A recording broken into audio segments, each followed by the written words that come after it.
महिला आरक्षण बिल को लेकर साफ तौर पे आपने देखा कि किस तरीके से भारतीय जनता पार्टी उस मुद्दे को लेकर जगह जगह पे प्रदर्शन कर रही है और 2027 का ये काफी अहम मुद्दा भी हो सकता है। आपकी इस पर क्या राय है? ऑफ कोर्स, देखिए, अगर आप पॉलिटिकल अवेयरनेस देखिए, आज कितना 1/4 हिस्सा भी संसद में नहीं है महिलाओं का। अगर आप देखोगे कितना बड़ा रेशियो है, मोर देन 700 सांसद है अगर आप लोकसभा और राज्यसभा को जोड़कर देखा जाए, और 200 सांसद भी महिलाएं नहीं है वहां पर। इंदिरा गांधी जी के बाद एक भी महिला क्या देश में इतनी योग्य नहीं हुई कि दूसरी महिला प्रधानमंत्री हम देश की दें। रोहिणी जी देखिए, अब मैं आपसे सीधा सवाल पूछ लेती हूँ, क्या 2027 में अगर समाजवादी पार्टी की तरफ से आपको टिकट ऑफर किया जाता है तो क्या वो आप एक्सेप्ट करेंगी? एक सोशल एक्टिविस्ट से पॉलिटिशियन बनेंगी? बिल्कुल भी नहीं, नेवर। चंद्रशेखर आजाद को लेकर आप क्या कहना चाहेंगे? क्योंकि देखिए 2027 का चुनाव है और वो भी अपना पूरा दमखम लगा रहे हैं। कहां देखती हैं आप उनको 2027 के चुनाव में? एक मैं बहुत बोल चुकी हूँ और मैं शायद हर दिन ही उस व्यक्ति के बारे में कुछ ना कुछ बोलती ही रहती हूँ। मेरे ट्विटर प्रोफाइल या फिर आप एक्स प्रोफाइल या फेसबुक पर देखेंगे तो मैं काफी बोल चुकी हूँ, और वो इतना बड़ा टॉपिक नहीं है कि वो मेरी इस जर्नी में कहीं पर भी रोल प्ले करे। सबसे पहले तो मैं ये, क्योंकि वो मेरी लाइफ का एक डिजास्टर है, ना कि कोई प्रोग्रेसिव अप्रोच कि हाँ कुछ अच्छा किया है, पहली चीज। दूसरी चीज कि वो एक एक्सीडेंटल लीडर है। वन टाइम लीडरशिप और वन टाइम विनर को कोई विनर नहीं कहते हैं। रोहिणी जी देखिए, साफ तौर पे चंद्रशेखर आजाद के लिए जो आपने कहा कि मैं मेरे ट्विटर पे देखिए, मेरे फेसबुक पे देखिए, तो देखिए जब मुझे पता चला कि मैं आपका इंटरव्यू करने वाली हूं तो सबसे पहले मैंने आपका सोशल मीडिया ही खंगाला, जहां पे मैंने एक पोस्ट देखा कि आप चंद्रशेखर आजाद को जेल जाते देखना चाहती है। इसको लेकर क्या कहेंगी? क्या समाजवादी पार्टी की अगर गवर्नमेंट आ जाती है तो क्या चंद्रशेखर जेल जाएंगे? बीइंग वुमेन, कोई भी लड़की जिसके साथ छल हुआ हो, जिसके सम्मान के साथ खेला हो, वो लड़की क्या चाहेगी? यही तो चाहेगी कि मेरे साथ न्याय हो। और हमारे देश में न्याय का मतलब क्या है? आरोपी को जेल करवाना। जो योगी आदित्यनाथ की छवि है, बुलडोजर बाबा के नाम से जाने जाते हैं, आप क्या सोचती है योगी आदित्यनाथ के बारे में? देखिए, मैं वो योगी जी को जानती हूँ। मेरा जो पर्सनल एक्सपीरियंस है, इन्हीं योगी जी की सरकार में हमारी समाज की बेटी को आधी रात को जानवर की तरह जलाकर फेंक दिया था। मैं वो योगी बाबा को जानती हूँ। मैं वो योगी बाबा को जानती हूँ जिनके पास जब मेरी फाइल गई, जब समाज के लोग मेरी फाइल लेकर उनके पास गए तो उनके ये शब्द थे कि 2027 तक कुछ नहीं होगा। मैं वो योगी बाबा को जानती हूँ। तो मेरे लिए वो योगी बाबा है जो महिलाओं को, जो बेटियों को सम्मान नहीं दिला पाई। तो देखिए, अब हमारे साथ सोशल एक्टिविस्ट रोहिणी घावरी जुड़ चुकी है। मैम, आपका एफएम न्यूज में बहुत बहुत स्वागत है। Thank you. Thank you. Rohini ji देखिए, जब से आपने एक सोशल मीडिया पे पोस्ट किया है, लगातार आप चर्चा का विषय बनी हुई है। अब वही पोस्ट के बारे में मैं भी आपसे जानना चाहूंगी, क्या बड़े भैया का बुलाहट जो आया है, बड़े भैया से मुलाकात करने कब जा रही हैं? देखिए, हमने प्लान किया है कि जून के आसपास मेरी मीटिंग है अखिलेश भैया से। उसी मीटिंग के माध्यम से हम लोग आगे की रणनीति तय करेंगे। लेकिन लास्ट 1 मंथ से मैं कोशिश कर रही हूँ कि जो यूरोप में इंटरनेशनली, स्पेशली वाल्मीकि कम्युनिटी और रविदासिया समाज के जो लोग हैं, उन लोगों से मीटिंग करके यहाँ के भी लोगों को जोड़ा जाए जब तक यहाँ पर हूँ। तो ये नेक्स्ट 2 मंथ्स में इसी पर काम कर रही हूँ। अभी भी मैं इटली में हूँ और इसी के साथ फिर इसके बाद हम लोग जून में इंडिया आएंगे। साथ ही साथ मीटिंग्स भी अभी से प्लान करना स्टार्ट कर दी है। जो पूर्व प्रत्याशी हैं, जो ऑलरेडी पूर्व एमएलएज हैं, उनके साथ मेरी कंटिन्यूसली बात चल रही है। स्पेशली वाल्मीकि कम्युनिटी के जितने भी प्रत्याशी जो पिछली बार चुनाव लड़ चुके हैं, जो 2-2 बार के विधायक भी रहे हैं समाजवादी पार्टी के, उन लोगों से भी मेरी बात चल रही है कि कैसे हम लोग इस बार फिर साथ मिलकर काम करें। और बहुत अच्छा रिस्पांस मिल रहा है, क्योंकि मैं यूपी की नहीं हूँ, मैं इंदौर की हूँ, मध्य प्रदेश की बेटी हूँ। तो उत्तर प्रदेश मेरे लिए एक नया क्षेत्र है काम करने के लिए। लेकिन जो लोगों का समर्थन और प्यार मिल रहा है वहां पर, वो देखकर मुझे लगता है कि आगे चलकर हम बहुत बेस्ट काम कर सकते हैं। रोहिणी जी, एक चीज मैं समझना चाहूंगी, बड़े भैया से आपकी क्या कोई औपचारिक मुलाकात हुई या फिर किसी कॉल के माध्यम से आपकी बातचीत हुई? क्योंकि देखिए, उस पोस्ट ने लगातार चर्चाओं को जन्म दे दिया है। जी, देखिए ऑलमोस्ट लाइक 1 ईयर से ही मैं कांटेक्ट में हूँ। ये बहुत नई बात नहीं है। मैं उनसे कई बार अपनी बातें शेयर करती थी कि ये सारी चीजें हैं। कई बार बहुत सारे पॉलिटिकल मुद्दों पर भी मैं अपनी बात उन्हें बताती थी, उनके सामने अपनी चीजें रखती थी। तो ये बहुत नया नहीं है कि मैंने उनसे बात करके कुछ डिसीजन लिया। अ, अभी एक्चुअली ये प्लान हुआ है कि मैंने उनके सामने 6 मांगे रखी, साथ ही साथ साफ तौर पे कहा कि वाल्मीकि कम्युनिटी को इस बार हमें उत्तर प्रदेश में अपनी राजनीतिक हिस्सेदारी चाहिए। और सिर्फ वाल्मीकि कम्युनिटी नहीं, मैं गैर जाटव नेतृत्व की बात करती हूँ। गैर जाटव नेतृत्व में ऐसी कई जातियां हैं जिनका आप नाम भी नहीं सुनते हैं। ऐसे लोगों को भी राजनीति में लेकर आना है और उन लोगों की भी राजनीतिक हिस्सेदारी की बात होनी चाहिए। डॉक्टर रोहिणी, सिर्फ समाजवादी पार्टी को ही क्यों चुना आपने? क्योंकि साफ तौर पे आपने एक इंटरव्यू में कहा था कि बसपा बहन को आप आदर्श मानती है। देखिए, ये बहुत बड़ी एक विडंबना ही है मेरे साथ में, क्योंकि मैं बहन जी को अपना आदर्श मानती हूँ। और बहुजन समाज पार्टी हमारे महापुरुषों द्वारा बनाई गई पार्टी है। लेकिन मेरे साथ एक बहुत बड़ा फैक्टर है कि मैं वाल्मीकि समाज की बेटी हूँ। और मेरा समाज कहीं ना कहीं बहुजन समाज को समर्थन नहीं देना चाहता है। वजह, क्योंकि पिछली बार 4 बार जब बहन जी मुख्यमंत्री बनी, मैंने कई कई लोगों से बात की कि क्या एक्चुअल में पॉलिटिकल रिपोर्ट है, ग्राउंड रिपोर्ट है। तो मैं खुद भी गाजियाबाद गई थी, मेरठ गई थी, और मैं जब 2024 में अपना एक पॉलिटिकल या एक सोशल दौरा समझो, उसमें मैंने कई लोगों से पर्सनली बात की कि हम हमारी क्या स्थिति है यहाँ पर और किसे। तो लोगों की जो बात सुनी, उसके बाद समझ आया कि सबका यही कहना है कि बहुजन समाज पार्टी ने वाल्मीकि समाज के लिए कभी कुछ नहीं किया और ना ही कोई पॉलिटिकल लीडर बनाया। तो कहीं ना कहीं जब मेरी समाज ही मेरे साथ नहीं सपोर्ट करना चाहती है एक ऐसी पॉलिटिकल पार्टी में, तो फिर मैं कैसे उनके लिए काम करूं। मेरा खुद का तो कोई पॉलिटिकल ऐसा कोई ड्रीम नहीं है कि मैं खुद एमएलए बनना चाहती हूँ या मैं अपने लिए बात कर रही हूँ। मैं तो अपने समाज के लिए बात कर रही हूँ। और जब समाज ही समर्थन नहीं देगा तो फिर मैं कैसे उस राजनीतिक पार्टी का हिस्सा बनूं। जी, देखिए रोहिणी जी, ये तो आपने बता दिया कि आपने बहुजन पार्टी क्यों नहीं चुनी, लेकिन समाजवादी पार्टी का ही क्यों आपने दामन थामा? देखिए, जब मैंने बात की लोगों से, जैसे कई लोग, अभी 2 पार्टियों में ही हमारे वाल्मीकि कम्युनिटी के और के लोग ज्यादा हैं। नंबर 1 पे है बीजेपी। बीजेपी में ज्यादा लोग हैं क्योंकि फिर बहुत ज्यादा नेतृत्व या ये जो भी है वाल्मीकि समाज सपोर्ट करता है। और सेकंड, क्योंकि अखिलेश भैया से लास्ट टाइम 2022 के इलेक्शन के बाद से जो गैर जाटव समाज के लोग हैं वो नाराज थे, specially Valmiki community. Reason, last time एक भी टिकट वाल्मीकि कम्युनिटी के लोगों को नहीं दिया था। फिर उसके बाद में फिर उन्होंने देखा कि जो ये पीडीए का नारा भैया ने दिया, उसमें उन्होंने कई लोगों को, स्पेशली गैर जाटव लोगों को अपने साथ जोड़ने का प्रयास करना शुरू किया। और फिर मैंने लोगों से बात की तो वाल्मीकि कम्युनिटी के लोग काफी खुश हैं कि हाँ, अगर अखिलेश जी मुख्यमंत्री बनते हैं उत्तर प्रदेश के 2027 में, तो हम वो पावर रखते हैं कि हम हाथ रोहिणी पकड़ जी, के अपने लेकिन लिए देखिए, काम आप करा ही कह लेंगे रही अपने है लोगों। भारतीय जनता पार्टी में सबसे ज्यादा आपके लोग पाए जाते हैं, फिर भी आप भारतीय जनता पार्टी को छोड़कर आप समाजवादी पार्टी को समर्थन दे रही हैं। वो अब तक था जो पहले दिया है सपोर्ट, लेकिन कई ऐसी घटनाएं हुई उसके बाद दिल दुखा है वाल्मीकि समाज के लोगों का।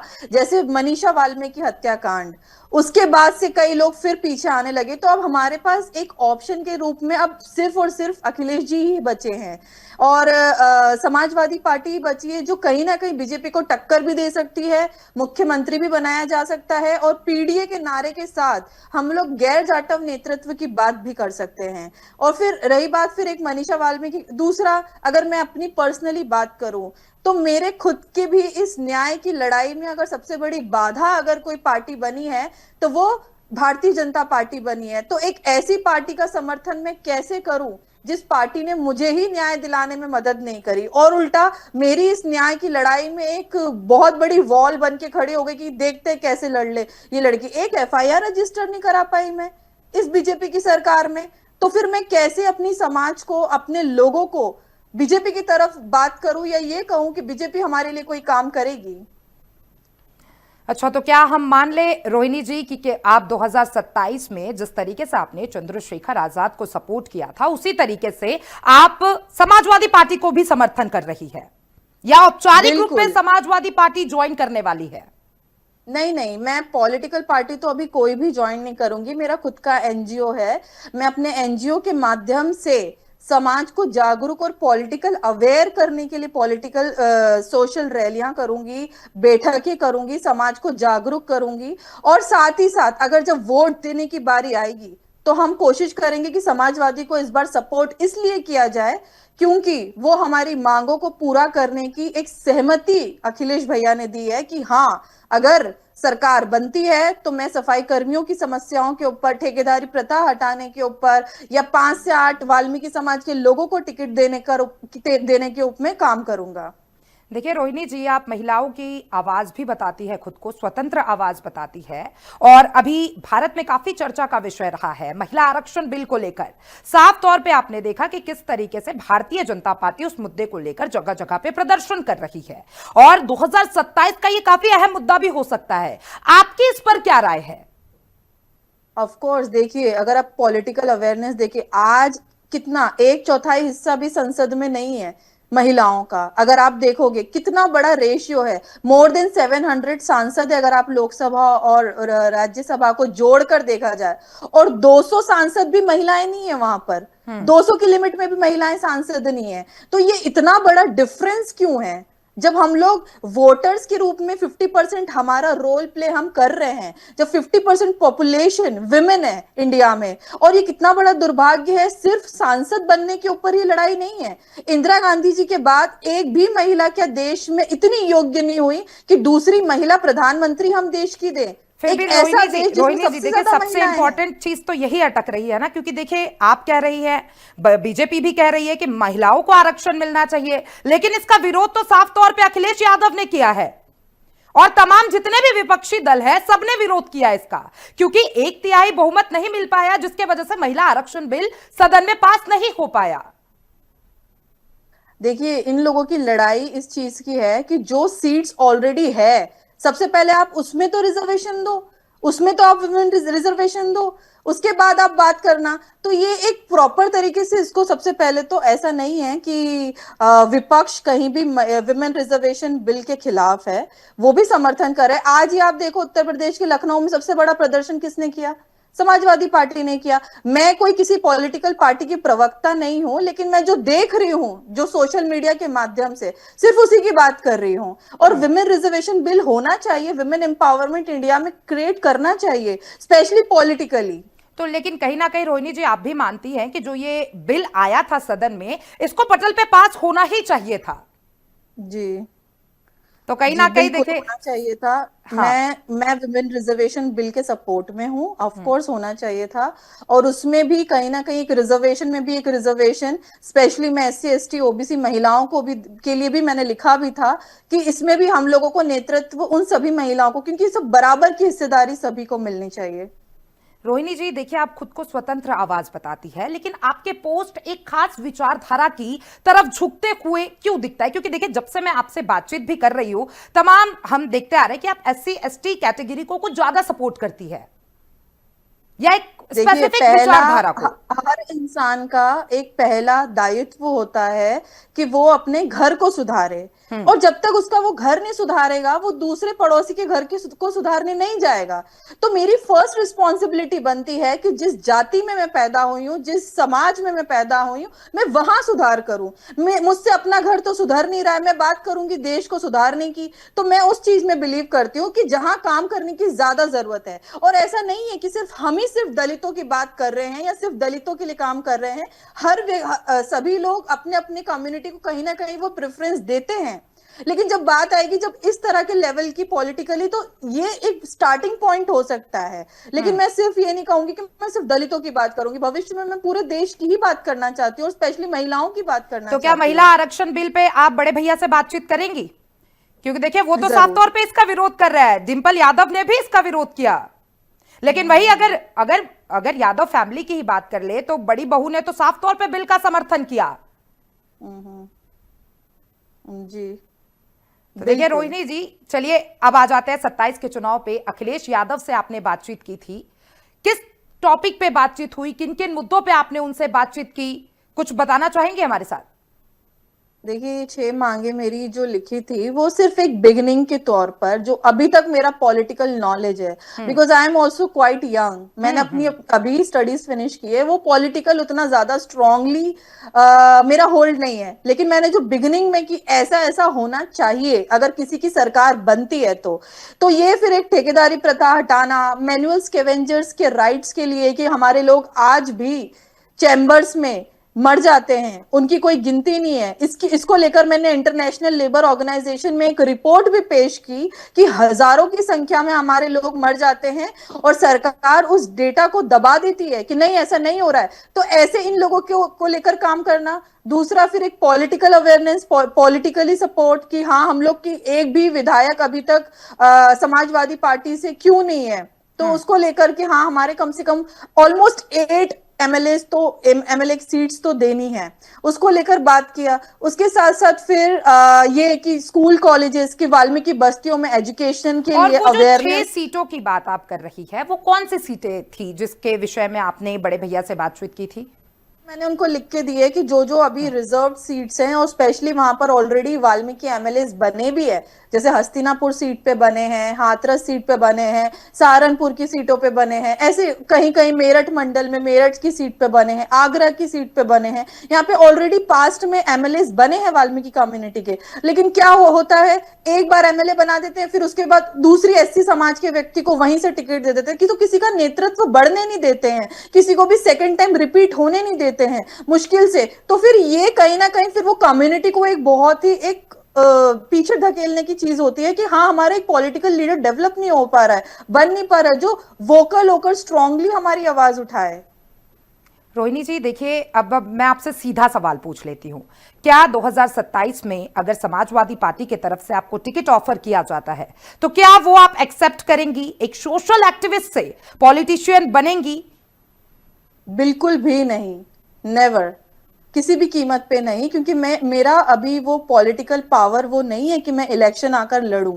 मैं तो अपने लोगों को सपोर्ट करने आना चाहती हूँ, उनको बनाने आना चाहती हूँ, क्योंकि मेरे लिए लीडरशिप का मतलब है बनाने वाला व्यक्ति, बनने वाला लीडर नहीं। तो मेरे लिए लीडरशिप की डेफिनेशन ये है कि जब मैं लोगों को बनाऊंगी अगले 10 साल तक, उसके बाद मैं कोई पॉलिटिकल पावर गेन करने के लिए काम करूंगी खुद के लिए। क्योंकि अभी तो यही तो होता है दलित राजनीति में, हर एक व्यक्ति आता है, नेता आता है, समाज को मूर्ख बनाता है, खुद गद्दी पर बैठ जाता है, उसके बाद वो इतनी ऊंची गद्दी पर बैठता है कि उसको समाज की आवाज नहीं आती है। मुझे वो एग्जाम्पल सेट नहीं करना है अपने लोगों के लिए। मैं चाहती हूं कि उनको ये होप दी जाए कि आपके परिवर्तन की लड़ाई निस्वार्थ भाव से बिना किसी बेनिफिट के कैसे लड़ी जाती है। तो ये वाला लीडरशिप दिखाना चाहती हूँ मैं कम्युनिटी को, इसीलिए मैं नॉन पॉलिटिकल पावर के काम करना चाहती हूँ। अच्छा रोहिणी जी देखिए, आपने जो अभी टॉन्टिंग दिया, मैं समझ गई वो टॉन्टिंग किसके लिए था। चंद्रशेखर आजाद को लेकर आप क्या कहना चाहेंगे? क्योंकि देखिए 2027 का चुनाव है और वो भी अपना पूरा दमखम लगा रहे हैं, कहां देखती हैं आप उनको 2027 के चुनाव में? मैं बहुत बोल चुकी हूँ और मैं शायद हर दिन ही उस व्यक्ति के बारे में कुछ ना कुछ बोलती ही रहती हूँ। मेरे ट्विटर प्रोफाइल या फिर आप एक्स प्रोफाइल या फेसबुक पर देखेंगे तो मैं काफी बोल चुकी हूँ, और वो इतना बड़ा टॉपिक नहीं है कि वो मेरी इस जर्नी में कहीं पर भी रोल प्ले करे। सबसे पहले तो मैं ये, क्योंकि वो मेरी लाइफ का एक डिजास्टर है, ना कि कोई प्रोग्रेसिव अप्रोच कि हाँ कुछ अच्छा किया है, पहली चीज। दूसरी चीज कि वो एक एक्सीडेंटल लीडर है। वन टाइम लीडरशिप और वन टाइम विनर को कोई विनर नहीं कहते हैं। एक बार बनने के बाद आपने 2 साल में उनका प्रोग्रेस रिपोर्ट देखोगे तो एक भी संसद में कोई बिल पास कराना या कोई भी पॉलिसी या कुछ भी काम करने में उनका रोल प्ले नहीं हुआ है। एक व्यक्ति दलितों को मूर्ख बनाकर 2 साल में 3 बार विदेश यात्रा करता है, 15-15 दिन विदेशों में पड़ा रहता है। समाज की आज भी हमारे समाज कहीं ना कहीं 2 वक्त की रोटी के लिए संघर्ष कर रहे हैं, हजारों युवा नौकरी के लिए, शिक्षा के लिए संघर्ष कर रहे हैं, और उसी समाज को मूर्ख बनाने वाला नेता अपने आप को टॉप पे लेकर आ जाता है टाइपेड बंगले में। अब उसको दलित समाज के लोगों की एंट्री नहीं है क्योंकि बदबू आती है उसको अपनी ही समाज के लोगों से। ऐसे लोगों का मैं विरोध करती हूँ, और ये विरोध में उत्तर प्रदेश के ग्राउंड पे आके, जमीन पे आके मैं लोगों को बताना चाहती हूँ कि दलितों के नेता इस तरह के फ्रॉड नहीं बनेंगे। रोहिणी जी, देखिए साफ तौर पे चंद्रशेखर आजाद के लिए जो आपने कहा कि मैं मेरे ट्विटर पे देखिए, मेरे फेसबुक पे देखिए, तो देखिए जब मुझे पता चला कि मैं आपका इंटरव्यू करने वाली हूं तो सबसे पहले मैंने आपका सोशल मीडिया ही खंगाला, जहां पे मैंने एक पोस्ट देखा कि आप चंद्रशेखर आजाद को जेल जाते देखना चाहती है। इसको लेकर क्या कहेंगी? क्या समाजवादी पार्टी की अगर गवर्नमेंट आ जाती है तो क्या चंद्रशेखर जेल जाएंगे?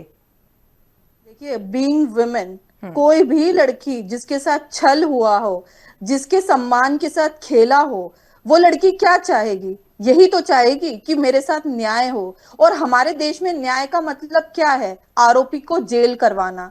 और साथ ही साथ देखिए, राजनीति में एक नेता से कानून की लड़ाई लड़ना कितना डिफिकल्ट होता है ना, वो मैं फेस कर रही हूं। सबसे पहले तो मेरी लड़ाई इसी चीज की होगी कि जितने भी ये ब्लैक लिस्टेड नेता हैं, जिनके ऊपर कहीं ना कहीं महिलाओं ने यौन उत्पीड़न, रेप ऐसे केसेस लगाए हैं, इन नेताओं को बाइकॉट कराना है। फिर वो ये एक व्यक्ति नहीं, हर वो व्यक्ति जो अपने आप को नेता बनाकर महिलाओं को सिर्फ और सिर्फ यूज करता है। नेताओं के लिए ये बहुत इजी हो गया है। हम लोगों ने ना इतना नॉर्मलाइज कर दिया इस चीज को कि हाँ, अगर कोई राजनीति में आएगा तो वो कम से कम 3-4 बेटियों का तो शोषण करेगा और वो शोषण करके ही नेता बनेगा। मैं इस पूरी स्ट्रेटेजी के भी मैं खिलाफ हूं कि नहीं, अगर किसी नेता के ऊपर आरोप लगता है तो कम्युनिटी को, देश को सबसे पहले ऐसे नेताओं को बाइकॉट करना चाहिए, इनकी राजनीति खत्म करनी चाहिए। ऐसे लोग अगर आपके पास वोट मांगने आए तो इनको जूतों की माला पहनाकर इनका सम्मान करना चाहिए। देखिए, ये तो आपने बैलेंस जवाब दे दिया, लेकिन अगर मैं व्यक्तिगत रूप से आपसे पूछूं, अगर आप बड़े भैया कह रही हैं अखिलेश यादव को, तो क्या लगता है अगर उनकी सरकार आ जाएगी 2027 में तो चंद्रशेखर आजाद जेल जाएंगे? 100% जाएंगे। मैंने भैया से साफ एक ही चीज बोली थी कि भैया, आप भी 2 बेटियों के बाप हो। आप समझते हो कि एक बेटी का सम्मान, और बेटी जब रोती है ना तो पिता को कितनी तकलीफ होती है। ये इमोशनली मैंने उनके सामने अपनी बात रखी। तो आज जो मुझ पर बीत रही है, जो मैंने फेस किया है स्विट्जरलैंड में रहकर 6 साल से, मैंने जो लाइफ में जो जितना भी ऑब्स्टिकल, जितनी भी प्रॉब्लम देखी है, और वो इस बात को जानते हैं, वो खुद एग्री करते हैं कि हाँ, ये व्यक्ति पूरा बीजेपी के द्वारा खड़ा किया हुआ है। और ऑफ कोर्स ऐसे व्यक्ति को जेल होनी चाहिए, जिसने सिर्फ एक नहीं, ना जाने कितनी लड़कियों की जिंदगी बर्बाद की हो। ऐसे व्यक्ति को ना राजनीति का अधिकार है, ना समाज में सम्मान का अधिकार है। रोहिणी जी, आप भारतीय जनता पार्टी की बात कर रही हैं। आपने कई बार योगी सरकार की नीतियों पर भी सवाल उठाया है। क्या आपको लगता है 2027 में यूपी की जनता बदलाव चाहती है? मुझे लगता है कि बदलाव तो उसी दिन हो गया था जब बीजेपी अयोध्या में चुनाव हारी थी। उसी से मैं बदलाव समझ चुकी थी कि कहीं ना कहीं अगर अगर वहां पर बदलाव नहीं होता, अगर इस तरह की चीजें, तो शायद अयोध्या से बीजेपी नहीं हारती। और इस बार अगर सिस्टमैटिकली विदाउट चीटिंग अगर इलेक्शन हुआ तो मुझे लगता है कि सरकार जरूर बदलेगी वहां पर, और बदलनी भी चाहिए। एक ही सरकार को रिपीटेडली काम करते करते मुख्यमंत्री बना लास्ट रिएक्शन आपसे लेना चाहूंगी रोहिणी जी। साफ तौर पे देखिए, जो योगी आदित्यनाथ की छवि है, बुलडोजर बाबा के नाम से जाने जाते हैं, आप क्या सोचती है योगी आदित्यनाथ के बारे में? क्योंकि देखिए, साफ तौर पे कई लोगों का कहना है कि जिस तरीके से उन्होंने गोरखपुर से लेकर पूरे उत्तर प्रदेश का कायाकल्प किया है, काफी बदलाव देखा होगा आपने। अभी रिसेंट में एक्सप्रेसवे का भी उद्घाटन किया गया है। जी देखिए, मैं वो योगी जी को जानती हूँ। मेरा जो पर्सनल एक्सपीरियंस है, इन्हीं योगी जी की सरकार में हमारी समाज की बेटी को आधी रात को जानवर की तरह जलाकर फेंक दिया था। मैं वो योगी बाबा को जानती हूँ। मैं वो योगी बाबा को जानती हूँ जिनके पास जब मेरी फाइल गई, जब समाज के लोग मेरी फाइल लेकर उनके पास गए, तो उनके ये शब्द थे कि 2027 तक कुछ नहीं होगा। मैं वो योगी बाबा को जानती हूँ। तो मेरे लिए वो योगी बाबा है जो महिलाओं को, जो बेटियों को सम्मान नहीं दिला पाई। मैं नहीं जानती उनके बुलडोजर कहाँ चलते हैं। हमारे न्याय में, दलितों के न्याय में तो उनके बुलडोजर नहीं चले। चलिए रोहिणी जी, हमारे साथ जुड़ने के लिए और तमाम बातें करने के लिए आपका बहुत बहुत धन्यवाद। तो देखिए, साफ तौर पे 2027 को लेकर जो चुनाव होने वाला है उत्तर प्रदेश में, विधानसभा चुनाव, उसको लेकर अब तैयारियां तेज हो गई है। अभी आप सुन रहे थे रोहिणी घावरी को। साफ तौर पे उन्होंने कहा कि वो समाजवादी पार्टी को फुल सपोर्ट कर रही है। अब देखिए, चुनाव 27 में होने वाला है। आने वाले समय में पता चलेगा कि ये जो चीजें चल रही है ये और कितना बदलती है, क्योंकि राजनीति में कोई भी चीज स्थिर नहीं होती है। समय समय पर बदलाव देखने को मिलता है। और ऐसे ही अपडेट्स के लिए एफएम न्यूज को देखते रहिए।